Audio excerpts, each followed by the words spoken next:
In die Tonnelsportnuus gaan ons na die sokkerveld en dit is 'n Wêreldbeker sokker 2026 FIFA Wêreldbeker wat gespeel gaan word in Amerika, Mexico en ook in Kanada.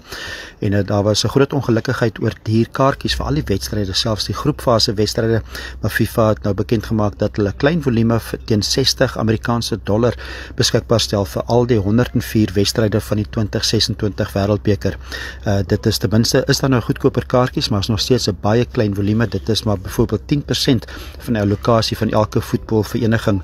So dit is klein volumes. Byvoorbeeld Engeland en Skotland se spanne se ondersteuners gaan maar net 400 kaartjies teen daai prys kry per wedstryd. So die res van die kaartjies is nog steeds baie duur.